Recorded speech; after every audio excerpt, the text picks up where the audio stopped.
جب میں کسی کے سامنے بولتا ہوں تو اس کی توجہ اور اس کی طلب یہ اس کی نہیں ہے، سننے والے کی توجہ اور اس کی طلب یہ اس کی نہیں ہے.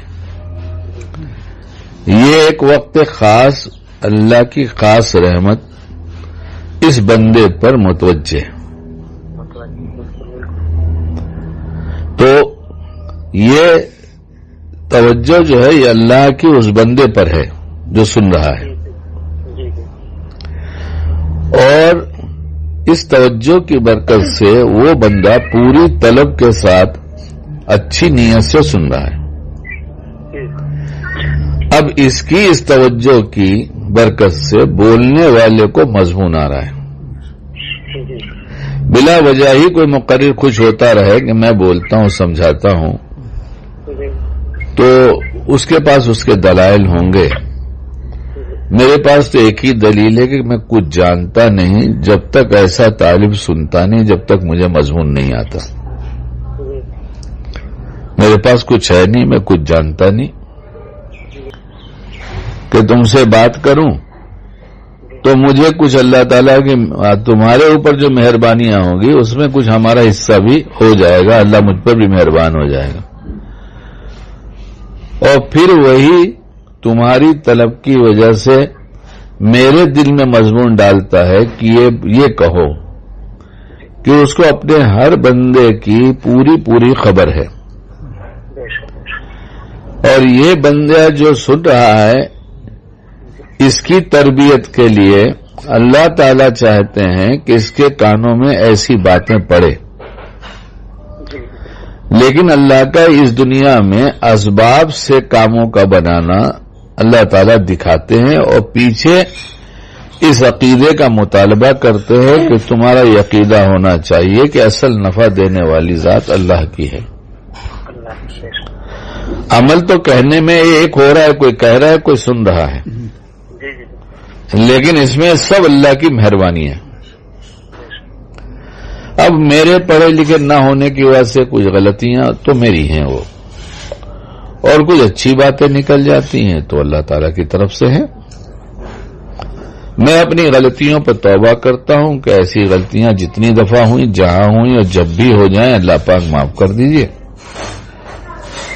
اور اس پر جیسا شکر ہونا چاہیے کہ جو اچھی بات ہو گئی ہم نے ویسا شکر نہیں کیا، ہمیں ویسے شکر کی توفیق دے دیجئے.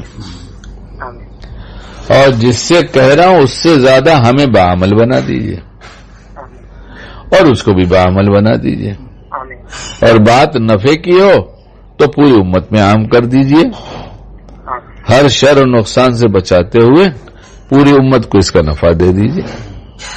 کہ ایک جملہ یہ آیا ابھی خیال میں، کیونکہ میں بزدل ہوں، ڈرپوک ہوں،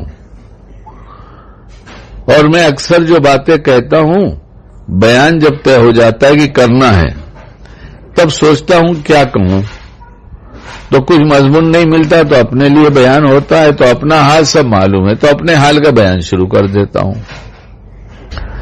تو میرا حال یہ ہے کہ اگر مجھے کہیں اکیلا رات میں کسی تنہائی میں جانا ہو تو میں ڈرتا ہوں، مجھے خوف ہوتا ہے. وہ خوف کس بات کا ہوتا ہے یہ بھی مجھے پتا نہیں، مگر ایک خوف ہوتا ہے تنہائی کا، اکیلے پن کا. ممکن ہے کسی اور کو بھی ہوتا ہوں، کسی ایسے راستے میں جہاں کوئی اندیشہ ہوتا ہے تو کچھ خوف سا ہوتا ہے. مگر ہمارے جیسا کوئی آدمی اگر ساتھ ہو جاتا ہے تو وہ خوف کم ہو جاتا ہے. اور اگر یہ معلوم کیا جائے ساتھ والے سے کہ جو خوف میرے اندر ہے وہ کیا تمہارے اندر ہے، تو وہ کہے گا کہ یہی بات تو میں سوچ رہا تھا کہ میرے اندر ایسا خوف ہے، تم ساتھ میں ہو گئے تو یہ خوف کم ہو گیا. تو دو خوف والے اگر ایک ساتھ ہو جائیں تو خوف کم ہو جاتا ہے. اور اگر ایک بندہ اس کو احساس ہو جائے کہ اللہ جسے کسی کا کوئی ڈر نہیں ہے وہ ہمارے ساتھ ہے، تو پھر اسے خوف ہوگا کیا؟ بالکل نہیں ہوگا، احساس ہی ہو جائے۔ اب ایک سوال یہ ہو کہ اللہ ساتھ ہے کہ نہیں، تو جواب ملے گا یہ ہے۔ بالکل اچھا، وہ جو انسان ساتھ میں چل رہا تھا خوف کی وجہ سے، چلنے والے یہ دونوں شخص میں کچھ دوریاں ہیں، جی اسے 2 فٹ کی کہہ لو، 3 فٹ کی کہہ لو، 4 فٹ کی کہہ لو، جی اور اللہ جو ساتھ میں چل رہا ہے اس میں کوئی دوری نہیں ہے، شہر سے زیادہ قریب ہے، بے شک بے شک۔ تو پھر خوف کس بات کا؟ احساس ہی نہیں۔ تو اس احساس کو جو ہر جگہ بے خوف کر دے، صرف ایک خوف ہو جائے کہ میرا اللہ مجھ سے ناراض نہ ہو، تو یہ خوف جو دل میں آ گیا اللہ کے ساتھ ہوتے ہوئے، اللہ کے قریب ہوتے ہوئے، یہ خوف جو دل میں آ گیا، کیا ہوگا، کیسے ہوگا، اب کیا ہوگا، ایسا ہوا تو کیا ہوگا، تو یہ اللہ کے ساتھ میں ہونے کا استحضار کس وجہ سے کم ہوا، یہ وجہ تلاش کرنی پڑے گی۔ جی جی اور یہ ہمارا بڑا مرض ہے، بہت مہلک مرض ہے، بہت تباہ و برباد کر دینے والا مرض ہے، اس لیے کہ اللہ دیکھ رہا ہو اور پھر ہم نگاہوں کا غلط استعمال کریں، اللہ دیکھ رہا ہو اور اللہ ساتھ میں ہو اور پھر ہم کانوں کا غلط استعمال کریں، اور پھر اللہ کی قربت کے بعد ہم زبان کا غلط استعمال کریں۔ تو شیطان اس بات کو اچھی طرح سمجھتا ہے کہ 2 ڈرنے والے انسان جب ساتھ میں ہوتے ہیں تو ان کا خوف کم ہو جاتا ہے۔ تو اللہ سب سے بڑی ذات ہے جو اس کے ایمان والے کے ساتھ اس طرح سے ہے، شہرک سے زیادہ قریب ہے، اور بہت محبت کرتا ہے۔ محبت کرنے والوں کی باتوں میں سنا گیا ہے اور ایسے واقعات ہوئے ہیں کہ پڑوس میں غیر مسلم ہے، فساد کا زمانہ آ گیا ہے، تو پڑوس کے سارے مسلمان کھڑے ہو گئے کہ کوئی اس پہ آنکھ نہیں اٹھائے گا، اگر کچھ ہو تو پہلے مجھ پر، بعد میں اس پر۔ اور ایسی ہندوز فیملی بھی یہاں ہے، ایک نہیں، یہ تو پیار کے ساتھ جیے، زندگی بھر پیار کے ساتھ جیے، یہ تو جھگڑا شیطان لگا رہا ہے کہ 1-2 گھر مسلمانوں کے ہیں، 4 گھر مسلمانوں کے ہیں، تو گاؤں والوں نے کہہ دیا دوسرے آنے والوں سے کہ ہاتھ بھی نہیں لگا سکتے، پہلے ہماری جان جائے گی پھر ہمارے بھائیوں کی جائے گی۔ تو ساتھ میں جو چلنے والے ہیں وہ ایک دوسرے کے ساتھ محبت کرتے ہیں، اور اگر کوئی بات پیش آ جائے تو ہر ایک یہ چاہتا ہے کہ پہلے آگے میں بڑھوں گا تیری حفاظت کے لیے۔ یہ محبت کرنے والے آپس میں ایسے محبت کر رہے ہیں، اللہ اس سے بہت زیادہ محبت اپنے بندوں سے کرتا ہے۔ تو ساتھ میں بھی ہے، طاقت بھی ہے، اس سے بڑی کوئی طاقت نہیں ہے، اور حفاظت بھی کرے تو کوئی اسے بال بھی کا نہیں کر سکتا۔ اس احساس کو مردہ کیسے کیا جائے، شیطان نے اس کی بڑی محنت کیا، شیطان نے اس پہ بہت محنت کیا، اور انبیاء پہ بس نہیں چلا۔ تو وہاں بھی جب ایسا ہوا کہ کفار غار کے دہانے پر پہنچ گئے، اور اب یہ خیال ہوا ساتھی کو کہ اب تو یہاں تک پہنچ گئے، اب کیا ہوگا؟ تو چونکہ نبی کی ذات اور امام الانبیاء کی ذات کو کتنا استحضار ہوگا اللہ کا، تو کتنے اطمینان سے کہہ دیا غم نہ کرو، ہمارا اللہ ہمارے ساتھ ہے۔ میں قرآن کی آیت پڑھنے بہت ڈرتا ہوں، شاید ایسے ہی کچھ ہے، لا تحزن ان اللہ معنا۔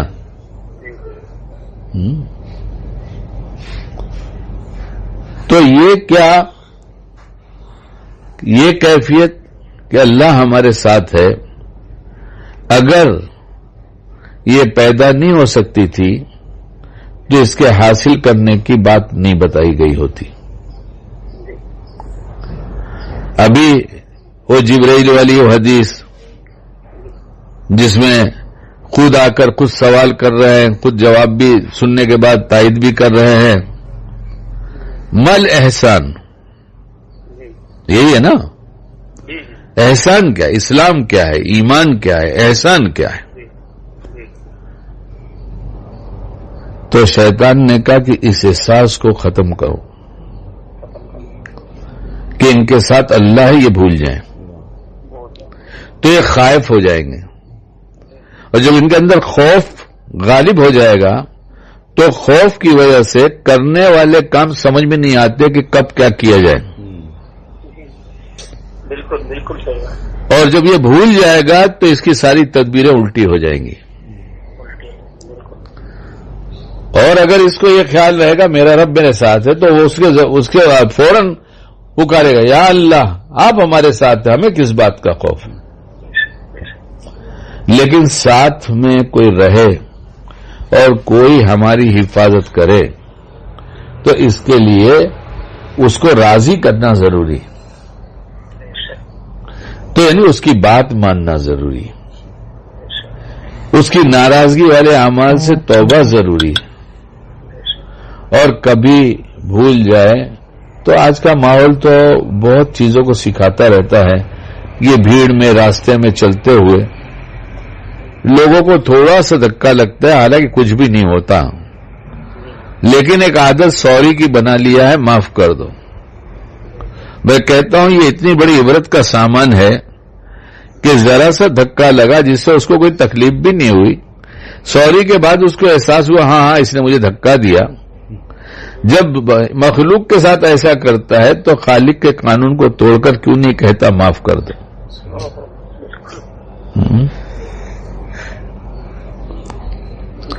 پھر ایک تو یہ کہ گناہ کرا کے دوری کیا، پھر 5 وقت کی نماز دے کر اللہ نے اس احساس کو بڑھانا چاہا کہ 5 وقت مختلف اوقات میں سے جب تو اپنے مشاغل کو چھوڑ کر میرے گھر میں آئے گا اور میرے قریب آئے گا تو میں دیکھ رہا ہوں، میں تیرے ساتھ ہوں، یہ احساس تیرا پھر بڑھ جائے گا۔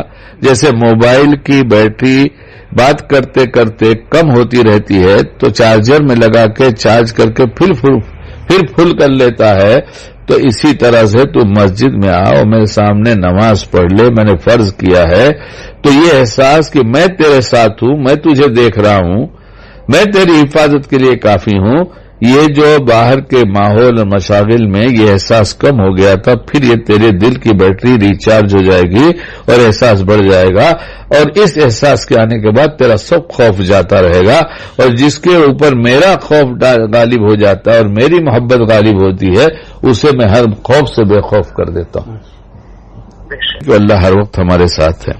اس احساس کو بڑھانے کے لیے نماز بنائیں، اور نماز میں احساس کو بار بار اس خیال سے کہ میں نے اللہ اکبر کہا، اللہ تو میری طرف ہر وقت متوجہ رہتا ہے، لیکن اب ایسی توجہ ہو گئی کہ اچھا میرے بندے بول تو اب کیا سناتا ہے اور کیا کہتا ہے۔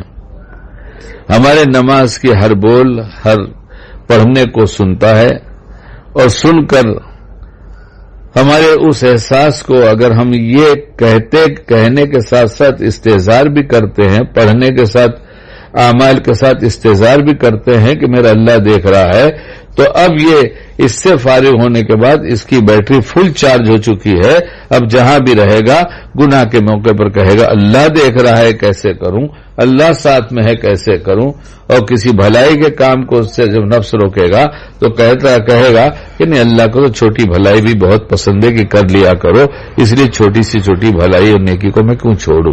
کہ اللہ تعالیٰ نے خود نماز کو فرض کر کے بندوں پر اسی احساس کو کہ اللہ تعالیٰ ساتھ میں ہے، اللہ پاک دیکھ رہے ہیں، اس احساس کو بڑھانے کے لیے فرض قرار دیا کہ اتنا تو تمہیں پڑھنا ہی ہوگا، اور جب تم اتنا پورے دھیان سے پڑھو گے اور میری قربت کا احساس بڑھ جائے گا تو تم کو میری بہت سی نعمتیں یاد آئیں گی،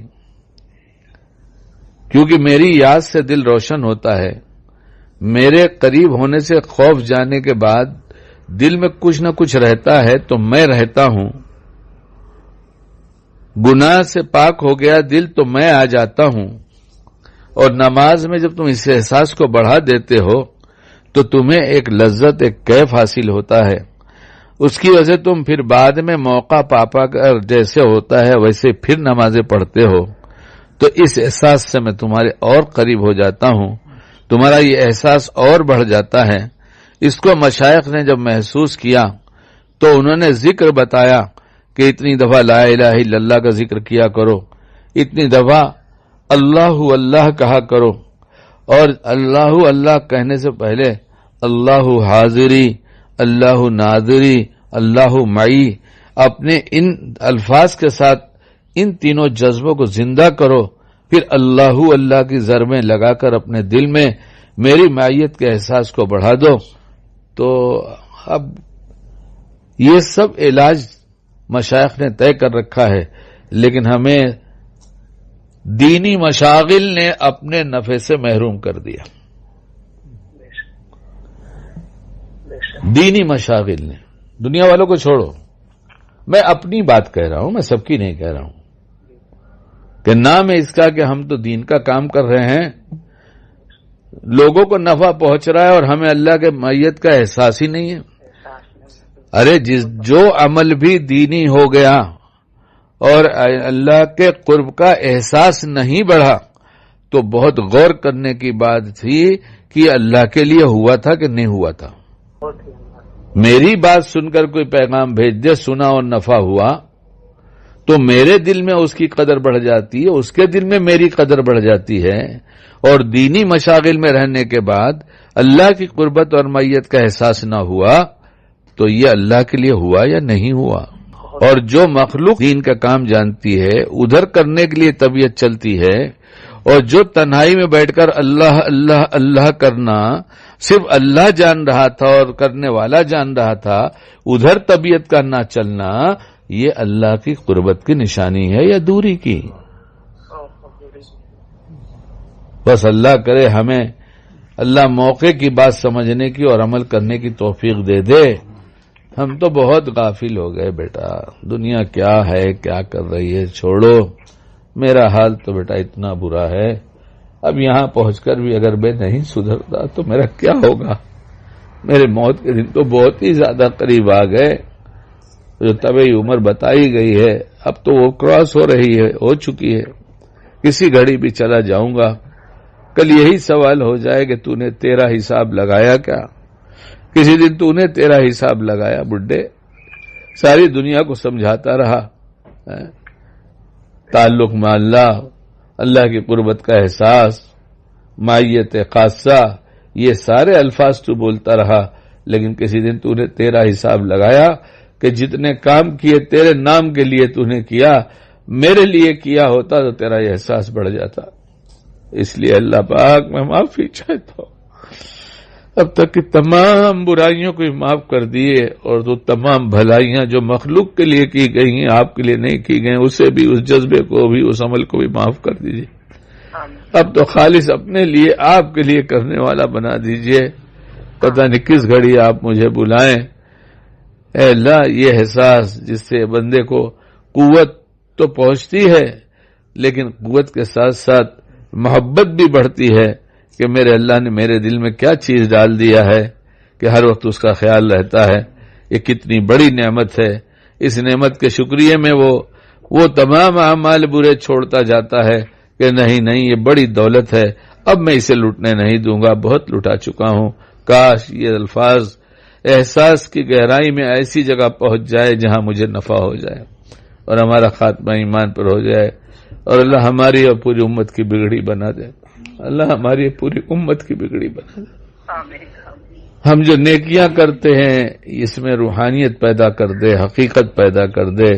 آمین. جس کو جتنے اچھے الفاظ آتے ہیں وہ اتنے اچھے الفاظ سے کانوں کو تو متاثر کر سکتا ہے، لیکن اللہ کی قربت کا احساس اسے نہیں بڑھتا اگر وہ مخلوق کے لیے ہے تو.